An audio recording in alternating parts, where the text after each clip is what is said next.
لا هادي له أشهد أن لا إله إلا الله وحده لا شريك له وأشهد أن محمدا عبده ورسوله المبعوث رحمة للعالمين اللهم افتح لنا قلوبنا وألهمنا رشدنا واهدنا صراطك المستقيم إنا نسألك علما نافعا وإيمانا ثابتا ويقينا راسخا وقلبا خاشعا ولسانا ذاكرا ورزقا حلالا طيبا وعملا صالحا متقبلا. Ikhwah dan akhwat sekalian yang dimuliakan Allah Subhanahu wa taala, kembali senantiasa kita memperbaharui syukur kita kepada Allah Subhanahu wa taala.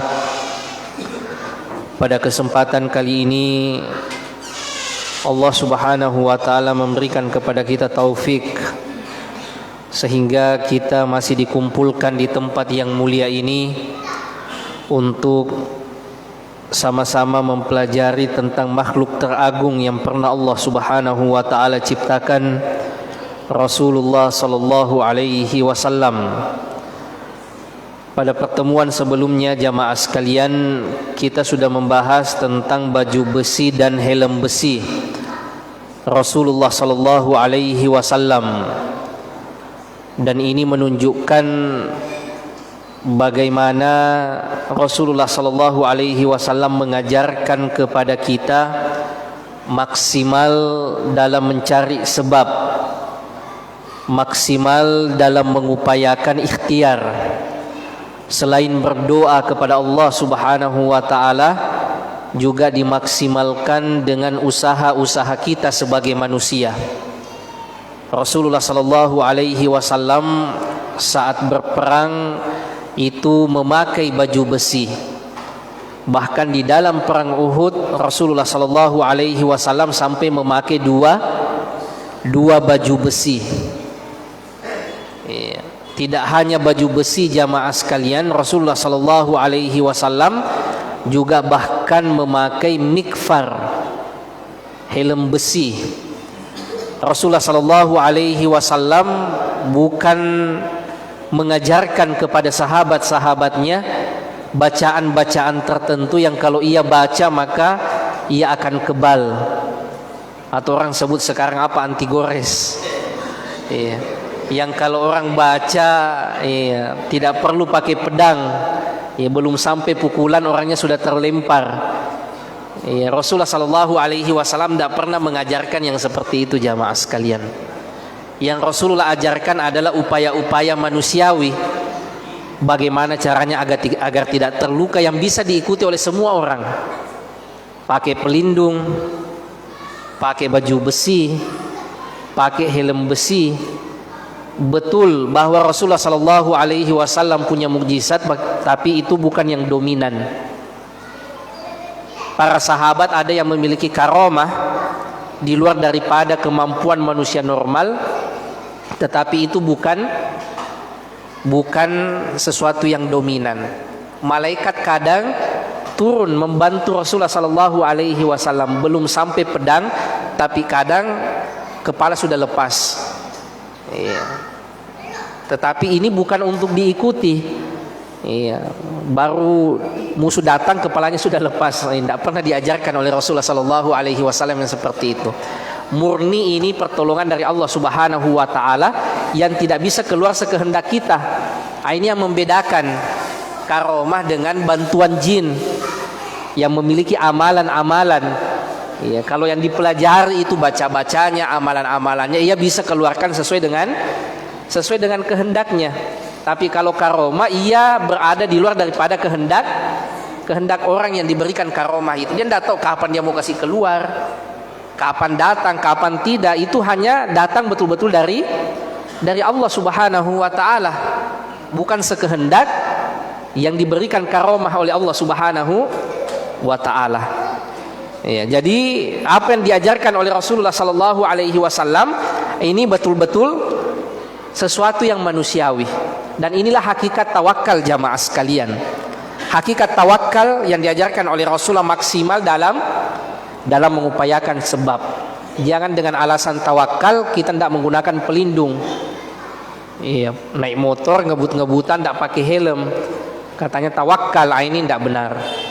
Ya, Rasulullah Shallallahu Alaihi Wasallam adalah orang yang paling bertawakal, tetapi beliau adalah orang yang mengajarkan bagaimana beliau maksimal dalam mengupayakan sebab. Kalau kita sudah maksimal dalam mengupayakan sebab, maksimal dalam berdoa tapi terjadi apa yang kita tidak kehendaki, maka qadarullahi wa masya'a fa'al. Ya, disitulah kita mengatakan takdir Allah Subhanahu wa taala, apa yang Allah inginkan maka itulah yang terjadi. Tapi tidak dibenarkan kita lalai. Ya, kita tidak memperhatikan aturan-aturan, lalu kemudian kita celaka, lalu kita salahkan takdir. Memang takdirnya sudah seperti ini, betul. Ya, tetapi itu juga sebabnya karena kelalaian kita. Ya, maka jamaah sekalian yang dimuliakan Allah Subhanahu wa taala, ini yang diajarkan oleh Rasulullah sallallahu alaihi wasallam. Beliau yang keluar masuk medan peperangan, beliau kadang terluka, kadang berdarah, berkeringat, capek Rasulullah sallallahu alaihi wasallam. Ya, dan Rasulullah sallallahu alaihi wasallam jalani itu semua sebagaimana manusia yang lainnya. Rasulullah berhijrah juga, ya, bukan simsalabim. Ya, dalam waktu sekejap dari Mekah sudah sampai di Madinah. Rasulullah jalani perjalanan itu sebagaimana manusia biasa. Rasulullah sembunyi, Rasulullah berlindung, Rasulullah punya strategi, ya sebagaimana kita kadang punya strategi, punya rencana, punya pengaturan. Selanjutnya jamaah sekalian yang dimuliakan Allah Subhanahu wa taala, pembahasan selanjutnya adalah babu ma jaa fi imamati Rasulillah sallallahu alaihi wasallam. Bab seputar riwayat-riwayat yang menceritakan tentang imamah, surbannya Rasulullah sallallahu alaihi wasallam. Al-imamatu ismun yutlaqu ala ma yulbasu ala ra's. Surban itu adalah pakaian yang digunakan untuk menutup bagian kepala. Wa sumiyat bidzalik, dinamakan imamah karena ia menutupi hampir seluruh bagian kepala. Ya, saya kira ini sudah ditahu bersama apa yang dimaksud dengan surban, dan hampir juga setiap saat kita lihat, ya, ada sebagian orang yang memakai surban, memakai penutup kepala. Ya. Yang menjadi pembahasan jamaah sekalian pada bab imamah ini, bagaimana sebenarnya hukum menggunakan imamah. Hukum menggunakan imamah, hukumnya jamaah sekalian sama saja dengan pakaian yang lainnya. Sama saja hukumnya dengan memakai jubah. Ini adalah pakaian yang ada di masa dan di mana Rasulullah sallallahu alaihi wasallam berada. Di tempatnya Rasulullah sallallahu alaihi wasallam adanya imamah. Kalau kita di Makassar, ya dulu apalagi namanya itu yang kayak punyanya Sultan Hasanuddin. Iya, Patompo. Iya, itu yang ada, Patopo ya. Oh, Patondo. Iya, itu yang ada di kita. Iya. Kalau di tempatnya Rasulullah sallallahu alaihi wasallam itu adanya surban. Kalau di Jawa adanya belangkon. Ya, maka hukumnya jamaah sekalian sama saja dengan hukum menggunakan jubah. Ia sesuatu yang mubah, boleh saja digunakan, ya, tetapi tidak bisa diklaim bahwa dia merupakan sunnah atau yang paling nyunnah. Ya, karena orang selain Rasulullah sallallahu alaihi wasallam pun memakai yang seperti itu sebagaimana jubah, tidak bisa diklaim bahwa itulah yang paling sunnah. Kenapa jamaah sekalian? Karena tidak ada satupun hadis yang sahih yang menyebutkan tentang keutamaan imamah atau afdolnya memakai imamah. Ada banyak hadis yang beredar tetapi tidak ada yang sahih. Ada hadis yang sahih menceritakan tentang imamah sebatas Rasulullah sallallahu alaihi wasallam pernah memakainya. Sebagaimana kemarin waktu pembahasan tentang jubah. Ya, pakaian Rasulullah sallallahu alaihi wasallam adanya adalah keterangan-keterangan bahwa Rasulullah sallallahu alaihi wasallam memakai model pakaian, ada yang seperti jubah, ada yang seperti mantel, tapi tidak ada hadis Rasulullah sallallahu alaihi wasallam yang mengatakan pakailah jubah maka engkau akan mendapatkan pahala seperti ini dan itu. Begitu juga dengan imamah jamaah sekalian. Iya. Rasulullah memakainya, ini disepakati, hadisnya sahih. Rasulullah sallallahu alaihi wasallam memakai imamah, tetapi tidak ada keutamaan hadis yang membahas tentang keutamaan imamah yang sahih sampai kepada Rasulullah sallallahu alaihi wasallam. Maka ia dihukumi sebagaimana hukum pakaian yang lainnya, dan asal dalam pakaian itu adalah asalnya boleh saja selama tidak bertentangan dengan syariat. Dan kalau sesuatu itu sudah dipakai oleh Rasulullah sallallahu alaihi wasallam, asalnya adalah minimal boleh. Karena Rasulullah sallallahu alaihi wasallam mustahil memakai sesuatu yang tidak dibolehkan. Dengan catatan, kata ulama kita, di tempat tersebut tidak asing dengan surban. Sama kemarin waktu pembahasan tentang jubah, di tempat tersebut orang tidak asing dengan jubah. Kenapa? Karena ada larangan Rasulullah sallallahu alaihi wasallam memakai pakaian syuhrah. Pakaian yang kalau kita pakai semua orang akan memandang ke kita aneh sekali. Karena kata Syekh Utsaimin, yang justru yang sunnah, yang sesuai dengan sunnah adalah memakai apa yang dipakai oleh masyarakat. Selama ia tidak bertentangan dengan syariat. Ya, kalau imamah dikhawatirkan seperti juga dengan jubah dan yang lainnya, dikhawatirkan tampil sendiri, beda sendiri, aneh sendiri di tengah masyarakat, maka sebaiknya memakai apa yang dipakai oleh masyarakat. Ini yang lebih utama. Tetapi kalau di tengah masyarakat sudah biasa, tidak asing lagi dengan orang yang memakai imamah, ya, memakai surban itu, maka ini asalnya boleh saja, sebagaimana orang yang biasa memakai jubah. Ya, seperti mungkin di era dulu orang masih asing dengan jubah. Ya, ada jamaah yang kemarin cerita yang pertama kalinya pakai jubah di masjidnya, ya, sampai ditegur sama ketua pengurus masjid. Ya, masih asing saat itu, tapi sekarang saya rasa sudah biasa. Ya, di Makassar apalagi orang ke masjid itu pakai jubah. Ya, begitu juga dengan imamah. Kalau sudah biasa dirasa orang pakai surban, ya maka boleh saja. Tapi kalau dipandang justru bisa menjadi pakaian syuhrah, maka lebih baik ditinggalkan. Ya, karena Rasulullah sallallahu alaihi wasallam menyebutkan, ya, siapa yang memakai pakaian syuhrah itu di dunia, albasahullahu yaumal qiyamah, maka Allah Subhanahu wa taala akan memakaikannya pada hari kiamat pakaian kehinaan. Ya, salah satu dari pakaian syuhrah itu, kata ulama kita, yang pertama bisa karena terlalu mahal, berlebih-lebihan. Yang kalau kita pakai, semua orang tahu ini pakaian berlebih-lebihan, makanya berlebih-lebihan mahalnya, makanya orang selalu lihat kita. Yang kedua bisa karena terlalu rendah kualitasnya, padahal mampu beli yang layak, tapi dia beli yang tidak pantas untuk dipakai, yang kalau ia pakai akhirnya orang memandangnya.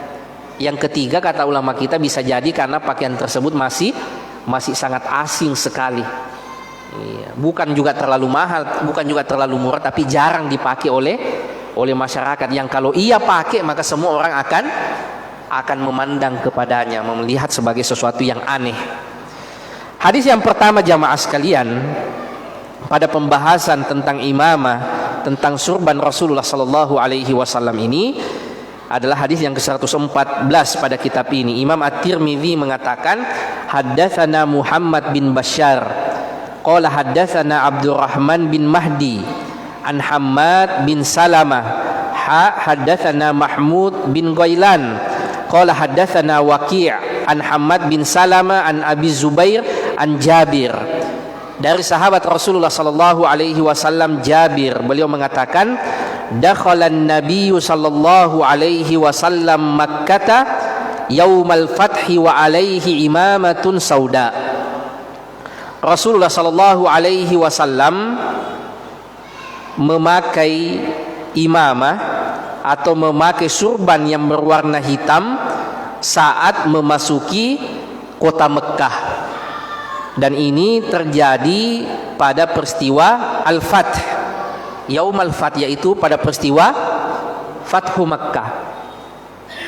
Pada waktu pembahasan tentang helm besi Rasulullah sallallahu alaihi wasallam, bunyi hadisnya hampir sama, bahwa Rasulullah sallallahu alaihi wasallam itu masuk ke dalam kota Mekkah pada peristiwa Fathu Mekkah itu dengan menggunakan helm besi. Ini kan nampaknya bertentangan. Yang satu mengatakan helm besi, yang satu mengatakan pakai surban berwarna hitam. Kata ulama kita ini bisa dikompromikan. Kemungkinan yang pertama, Rasulullah sallallahu alaihi wasallam itu awalnya memakai helm besi karena persiapan untuk berperang kalau terjadi kontak senjata, tapi ternyata tidak ada. Pas beliau sudah masuk, beliau menanggalkannya dan menggantinya dengan imamah hitam atau surban warna hitam. Kemungkinan yang kedua, dan ini juga biasa dilakukan oleh orang Arab, Rasulullah sallallahu alaihi wasallam memakai helm besi lalu mengikatkan imamah surban hitam di luarnya. Nah, itu juga biasa dilakukan oleh orang Arab. Ada kemungkinan juga itu yang dilakukan oleh Rasulullah sallallahu alaihi wasallam, karena Rasulullah menggunakan penutup kepala itu ada 3 macam. Rasulullah kadang hanya menggunakan kolansua, ya kalau kolansua itu songkok, ya, tanpa imamah, ya, tanpa surban. Rasulullah sallallahu alaihi wasallam kadang menggunakan surban langsung melilitkan di kepalanya tanpa songkok dulu. Kalau kebiasaannya orang di sini kan songkok baru dililiti surban. Kalau Rasulullah kadang juga surban langsung. Rasulullah sallallahu alaihi wasallam kadang juga melakukan apa yang biasa dilakukan oleh orang di sini, yaitu pakai kolansua, pakai songkok baru dililitkan surban. Atau kalau berperang karena yang dipakai bukan songkok, bukan kolansua, maka pakainya helm besi, maka itu yang dililiti dengan imamah atau surban di luarnya. Maka ini kemungkinan kata ulama kita bisa jadi Rasulullah sallallahu alaihi wasallam menanggalkan dulu helm besinya baru memakai surban, ataukah memang Rasulullah sallallahu alaihi wasallam saat menggunakan helm besi itu ya juga menggunakan surban atau melilitkan surban di luarnya. Wa qad dzakara ahlul ilmi anna Nabiy sallallahu alaihi wasallam, dan para ulama menyebutkan bahwa warna imamahnya Rasulullah sallallahu alaihi wasallam dalam hadis ini adalah warna hitam, tetapi ini tidak harus. Ya, tidak selalu Rasulullah sallallahu alaihi wasallam pakai imamahnya, pakai surbannya itu selalu yang berwarna hitam. Ya, tapi ada momen-momen tertentu sahabat melihat Rasulullah memakai surban warna hitam, dan ini lagi-lagi menjadi penjelas bahwa tidak ada yang bisa diklaim songkok yang warna apa yang paling sunnah. Ya, bukan yang putih, bukan juga yang hitam. Intinya pakai penutup kepala saja. Ya, kalau yang mengatakan songkok aja lebih sunnah, maka yang pakai songkok hitam juga bisa mengklaim karena songkoknya imamahnya Rasulullah warna hitam. Ya, jadi masalah pakaian ini tidak ada yang bisa diklaim siapa yang paling sesuai dengan sunnah. Ya, pakai apa yang baik menurut kita, pantas menurut orang di tempat kita. Ya, selebihnya sesuatu yang mubah saja.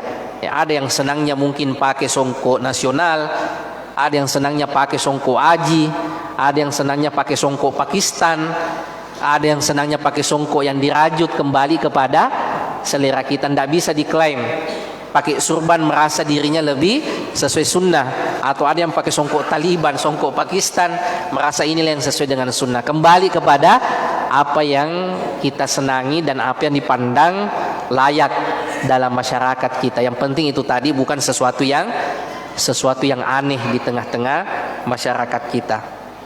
Kemudian jamaah sekalian, hadis yang ke-115, hadatsana Ibnu Abi Umar qala hadatsana Sufyan an Musawirin al-Warraq an Ja'far bin Amr bin Huraith an Abi qala Ya, ra'aitu Nabiyya sallallahu alaihi wasallam yakhtubu 'alal mimbari wa 'alaihi imamatun sauda. Ini juga hadisnya sahih.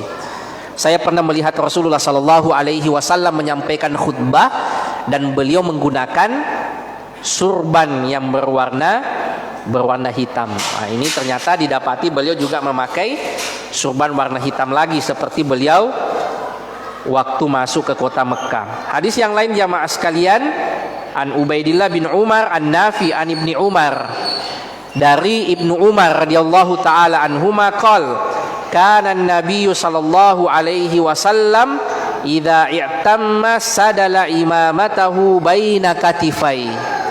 Rasulullah sallallahu alaihi wasallam itu kalau memakai imamah, memakai surban, maka ekornya surbannya itu yang kain lebihnya itu dijulurkan di punggungnya atau di antara dua punggungnya.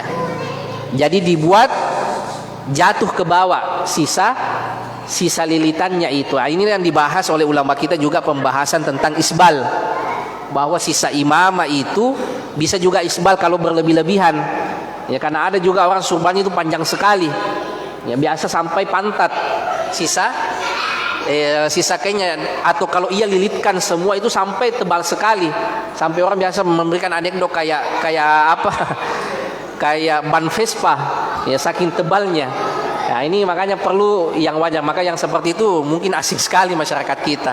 Ya, kalau orang seperti di Sudan atau di tempat yang lainnya mungkin biasa saja. Ya, tapi kalau di tempat kita mungkin sangat asing sekali. Atau kata ulama kita sampai dibuat menjuntai jauh, panjang ke bawah. Nah, itu juga isbalnya imamah kalau berlebih-lebihan.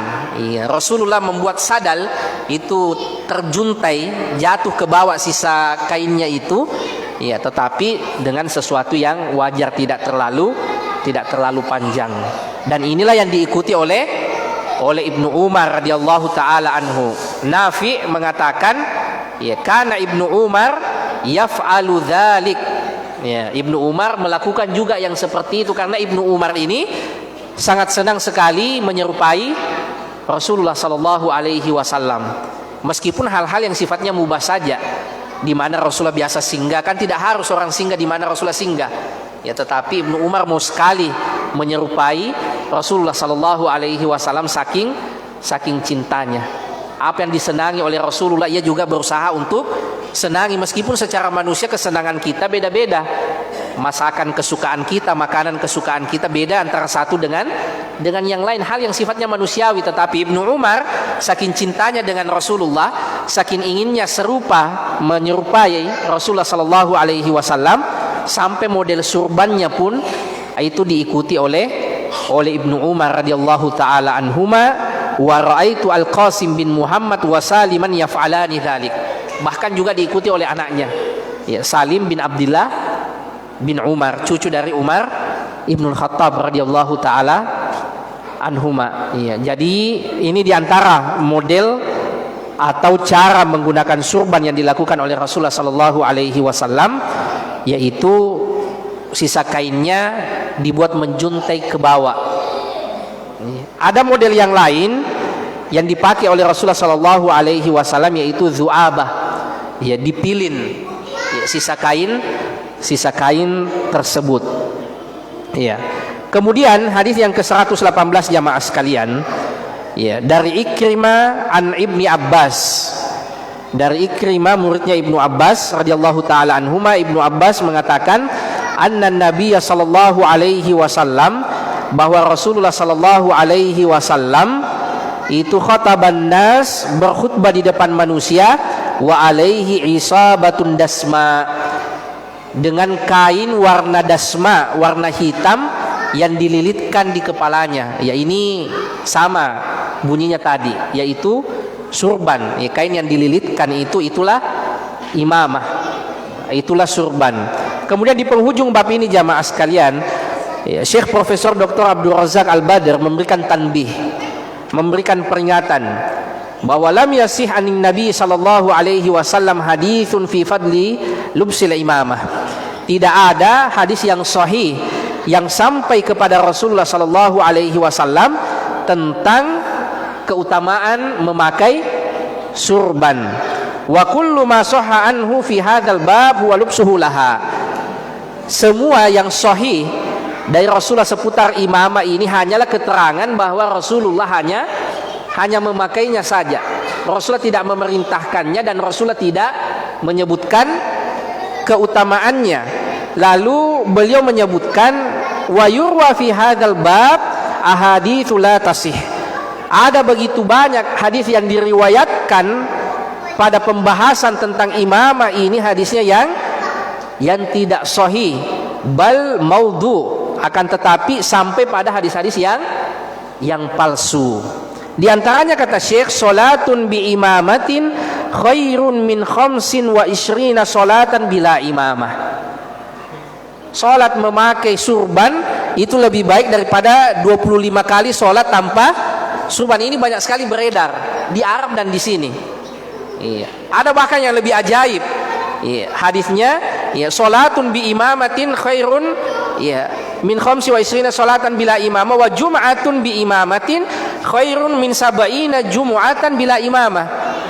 Salat Jumat pakai surban itu lebih baik daripada 70 kali salat Jumat tanpa surban. Iya. Ini banyak beredar yang seperti ini jamaah sekalian. Iya, jadi ada hadis 1 kali salat Jumat pakai surban itu lebih baik dari 70 kali salat Jumat tanpa surban. Ini model-model hadis palsu jamaah sekalian. Ya, tidak boleh disandarkan kepada Rasulullah sallallahu alaihi wasallam. Kadangkala banyak seperti itu beredar. Ya, dulu banyak motifnya orang buat hadis palsu. Yang pertama, motifnya kadangkala ingin mengunggulkan kelompoknya. Akhirnya dibuatlah hadis-hadis palsu, keutamaan suku tertentu, keutamaan kelompok tertentu, negeri tertentu, untuk membangga-banggakan kelompoknya. Akhirnya dibuatkan hadis-hadis palsu. Ada juga sebenarnya niatnya baik, iya, tapi kesalahannya karena ia menyandarkan sesuatu itu pada Rasulullah. Nah, lihat orang-orang malas baca Quran, akhirnya dibuatlah ya hadis-hadis palsu. Siapa yang baca surah ini sekian kali maka ia dapatkan pahala seperti ini dan itu. Niatnya awalnya baik supaya orang rajin baca Quran, tetapi ia tidak sadar bahwa ia menyandarkan sesuatu yang tidak diucapkan oleh Rasulullah sallallahu alaihi wasallam. Tidak semua yang baik-baik itu yang diucapkan oleh Rasulullah, dan Rasulullah memberikan peringatan, iya, man kadzdzaba alayya muta'ammidan falyatabawa maq'adahu minan nar. Siapa yang sengaja berdusta atas namaku, kata Rasulullah sallallahu alaihi wasallam, maka hendaknya ia menyiapkan tempat kembalinya, tempat duduknya di nerakanya Allah Subhanahu wa taala. Iya. Kalau kita palsukan tanda tangan atau membuat statement menyandarkan kepada orang yang tidak dikatakannya, itu dosa besar, berdusta. Ya, tetapi lebih-lebih lagi dosanya kalau mengatakan sesuatu yang tidak pernah dikatakan oleh Rasulullah sallallahu alaihi wasallam dan disandarkan kepadanya. Dan berapa banyak hadis-hadis palsu yang beredar di tengah masyarakat. Ya, talabul ilm utlubul ilma walau bisin. Iya. Tuntutlah ilmu sampai ke negeri, walaupun sampai ke negeri Cina. Iya, ini kan tidak benar, ini tidak sahih hadisnya. Ya, bahkan ini juga disebutkan oleh Profesor Dr. Kiai Haji Ali Mustafa Yaqub, ya, Allahu yarham, yang meninggal, yang beliau sudah wafat, itu menyebutkan di antara hadis yang banyak yang palsu itu hadis seputar surban ini. Ya, mungkin niatnya baik supaya banyak orang pakai surban. Semangat orang pakai surban. Ya. Kalau pergi sholat Jumat pakai surban, tetapi caranya yang salah, sampai memberikan pahala-pahala tertentu yang tidak pernah disebutkan oleh Rasulullah. Sholat Jumat 1 kali pakai surban lebih baik daripada 70 kali sholat Jumat tanpa surban. Ya, dan yang lebih fatal lagi jamaah sekalian yang banyak beredar di WhatsApp, sebarkan hadis ini, kalau tidak disebarkan maka akan celaka. Ini pesan dari penjaga makam Rasulullah. Ini apa-apaan yang seperti ini? Iya. Sudah disampaikan dengan ancaman-ancaman, hadisnya palsu lagi. Iya. Malam nisfu Sya'ban seperti ini, iya, penjaga makam Rasulullah melihat di makam Rasulullah seperti ini dan itu, sebarkan kepada 5 orang. Ya, kalau tidak disebarkan maka akan terjadi musibah seperti ini dan itu. Iya. Handphonenya sudah smart, sudah pintar, namanya smartphone, tapi orangnya belum smart. Iya, belum mampu menyaring mana yang informasi benar, mana yang dibuat-buat. Iya. Jadi bisa dibayangkan jamaah sekalian bagaimana dahulu orang itu membuat hadis-hadis yang palsu. Ya, banyak motivasinya. Ada yang seperti tadi ingin mengunggulkan kelompoknya, ada amalan-amalannya, maka dibuatlah hadis-hadis palsu tentang amalan-amalan tersebut meskipun tidak pernah dikatakan oleh Rasulullah sallallahu alaihi wasallam. Begitu juga dengan perkara surban ini. Kesimpulannya adalah sama saja dengan pakaian. Ya, sama saja dengan hukum menggunakan jubah, boleh saja digunakan. Yang penting itu tadi, ya, tidak berada di tempat yang asing. Ya, masyarakat masih memandang sesuatu yang aneh sekali yang seperti itu. Kalau kita melihat masyarakat sudah biasa melihat yang seperti itu, maka asalnya kembali kepada asal pakaian, yaitu boleh saja sebagaimana kata Rasulullah sallallahu alaihi wasallam, kulu washrabu walbasu min ghairi israfin wala makhilah. Ya, pakailah yang ingin kalian pakai, makanlah yang ingin kalian makan, minumlah yang ingin kalian minum dengan tidak berlebih-lebihan dan tidak sombong. Ya. Kemudian jamaah sekalian, bab yang setelahnya, bab yang ke-18 adalah babu majaa fi sifati izari Rasulullah sallallahu alaihi wasallam. Bab tentang model sarungnya Rasulullah sallallahu alaihi wasallam. Jadi Rasulullah sallallahu alaihi wasallam dahulu jamaah sekalian, pakaiannya itu juga ada namanya izar, pakai sarung juga. Meskipun model sarungnya agak beda dengan sarung kita. Ya, kalau sarung kita seperti yang kita lihat sekarang itu kan sudah tertutup, terjahit. Kalau sarungnya Rasulullah sallallahu alaihi wasallam itu hanya kain yang tidak berjahit, seperti pakaian ihram. Dan ini yang paling banyak dipakai oleh Rasulullah sallallahu alaihi wasallam. Ada juga jubah, ya, tetapi yang paling banyak digunakan oleh Rasulullah dan paling banyak dipakai oleh sahabat, umum digunakan oleh sahabat, adalah model pakaian dengan satu sarung dan satu penutup tubuh bagian atas. Yang bagian bawah namanya izar atau sarung, yang bagian atas namanya rida. Itu yang paling banyak dipakai di masa Rasulullah sallallahu alaihi wasallam. Makanya dalam hadis ya, tentang doa kadang disebutkan Rasulullah sallallahu alaihi wasallam berdoa sampai kelihatan putihnya ketiak beliau, putihnya badan beliau.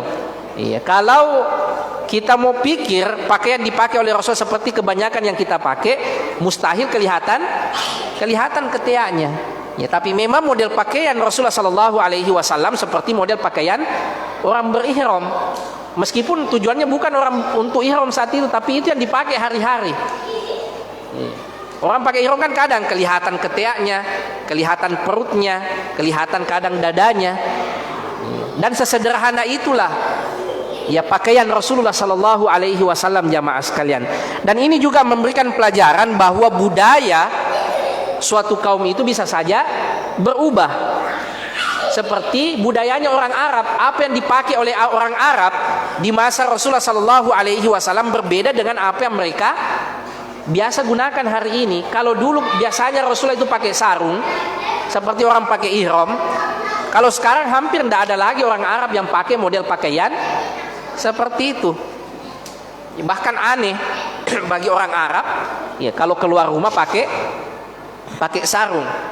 Mereka rata-rata ya sudah pakai thawb, pakai jubah yang warna putih rata-rata. Ya, padahal di masa Rasulullah justru yang mereka biasa gunakan adalah izar. Ya, makanya di hadis yang diriwayatkan oleh Imam Bukhari, sebelum Rasulullah diangkat menjadi nabi dan rasul itu, ya, di usia beliau yang ke-30 tahun, ya, beliau ikut serta membangun Ka'bah. Ya, beliau mengangkut batu untuk dipakai membangun Ka'bah. Kata paman beliau, Abbas, itu angkat sarungmu jadi pelapis supaya tidak luka punggungmu. Pas Rasulullah mau angkat sarungnya, tiba-tiba dikasih pingsan sama Allah Subhanahu wa taala. Kenapa? Karena kalau Rasulullah angkat sarungnya ke atas, otomatis auratnya akan terlihat.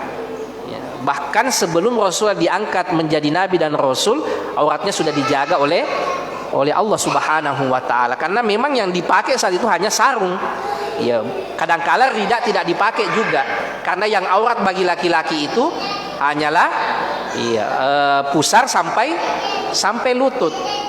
Ya, kadangkala dia tidak menggunakan rida kecuali kalau mau sholat. Karena punggung harus ditutup. Ya, barulah kemudian menggunakan rida, apalagi kalau di dalam rumah panas dan seterusnya jamaah sekalian. Ya, jadi sesederhana itulah pakaian di masa Rasulullah Sallallahu Alaihi Wasallam, hal yang sekarang sudah tidak dipakai lagi oleh orang-orang Arab saat ini jamaah sekalian. Hadis yang pertama jamaah sekalian pada bab ini, hadis dari Abu Burdah. Beliau mengatakan, akhrajat ilaina Aisyatu kisaan mulabbada. Aisyah pernah memperlihatkan kepada kami kain kisah, kain yang tidak berjahit, mulabbada, yang agak kasar, tebal, agak kasar. Wa izaran goliva, dan sarung yang juga sudah lusuh. Ya, sudah lusuh. Ya, tebal dan lusuh. Faqalat, kemudian Aisyah mengatakan, qubida ruhu Rasulillah sallallahu alaihi wasallam fi hadzaini. Rasulullah dicabut nyawanya dalam keadaan menggunakan dua kain ini. Jadi inilah kain yang digunakan oleh Rasulullah sallallahu alaihi wasallam saat wafat. Apa itu? Satu sarung yang tidak licin, kasar, dan penutup bagian tubuh atas kisah rida yang juga kasar. Jadi Rasulullah Sallallahu Alaihi Wasallam wafat dalam keadaan pakainya pakaian sarung jamaah sekalian, memakai rida. Ini memberikan pelajaran kepada kita jamaah sekalian betapa sederhananya Rasulullah Sallallahu Alaihi Wasallam. Pakaiannya beliau bukan pakaian yang halus. Pakaiannya beliau bahkan sarungnya kasar jamaah sekalian, lusuh. Kainnya pun sudah lusuh jamaah sekalian. Ya, dan ini pilihan Rasulullah Sallallahu Alaihi Wasallam untuk hidup sederhana. Rasulullah bahkan baringnya di tikar kasar jamaah sekalian. Jangankan kasur yang kasar seperti tikarnya, tikar kasar. Sampai kalau beliau bangun, karena tadi model pakaiannya seperti itu, biasanya terlihat bekas di punggungnya. Maka ini yang sampai sedih sahabat, ya Rasulullah, kita carikan yang lain, kita carikan yang lebih bagus. Kata Rasulullah, apa urusan saya dengan dunia? Tidaklah saya dengan dunia kecuali hanya seperti orang yang singgah saja berteduh. Kalau sudah berteduh sebentar, lanjutkan perjalanan. Seperti itulah kehidupan Rasulullah Sallallahu Alaihi Wasallam jamaah sekalian, penuh dengan kesederhanaan. Pakaiannya bukan pakaian yang paling licin, yang paling mahal, ya, tapi pakaian yang sangat sederhana. Yang kalau Rasulullah ingin minta agar diberikan harta kekayaan, bisa saja. Sebagaimana Rasulullah mendoakan agar sahabatnya kaya raya seperti kepada Anas bin Malik. Tapi untuk beliau justru meminta kepada Allah Subhanahu wa taala agar diberikan kesederhanaan. Ya. Dan inilah pilihannya Rasulullah Sallallahu Alaihi Wasallam. Ya, makanya ulama kita menyebutkan yang mana yang lebih utama, sederhana bersabar atau kaya raya bersyukur. Yang mengatakan sederhana dan bersabar itu lebih utama karena itu pilihan Rasulullah Sallallahu Alaihi Wasallam. Ada yang mengatakan kaya raya dan bersyukur karena banyak ibadah yang bisa dilakukan kalau banyak harta. Tapi Ibnu Qayyim mengkompromikan siapa yang paling banyak ketakwaannya, maka itu yang lebih utama.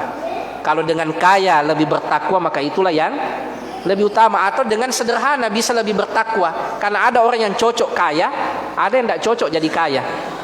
Waktu kaya, waktu sederhana sering kelihatan di masjid. Giliran kaya raya tidak pernah lagi kelihatan. Waktu masih kaya, masih sederhana, masih bangun sholat malam. Setelah kaya raya, lembur terus, tidak pernah lagi sholat malam. Atau ada orang yang cocok memang miskin, tidak cocok kaya. Ada yang cocok kaya, tidak cocok miskin. Waktu miskin tidak pernah sholat karena siang malam cari uang.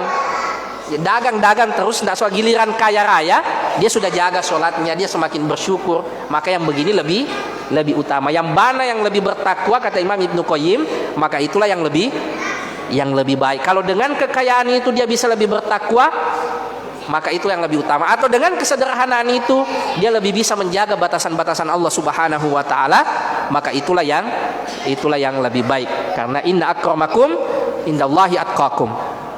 Yang paling mulia di antara kalian, kata Rasulullah, adalah yang paling, kata Allah Subhanahu wa taala, adalah yang paling bertakwa. Masih banyak jamaah sekalian hadis-hadis seputar sarung Rasulullah.